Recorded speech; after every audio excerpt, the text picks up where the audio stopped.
ঠিক করেছ, ঠিক করেছ। এটাই তো আমার প্রাপ্য ছিল।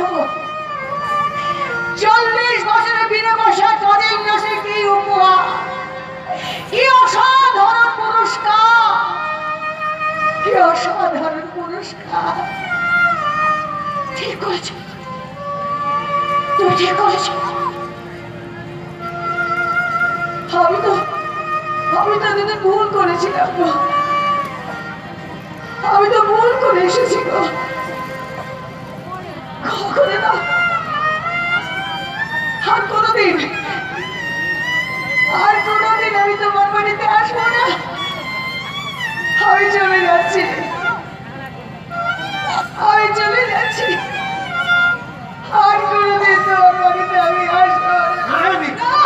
ভুলে যাও, ভুলে যাও, ভুলে যাও নারায়ণ, ভুলে যাও, ভুলে যাও আমাদের 40 বছরের সম্পর্ক ভুলে যাও।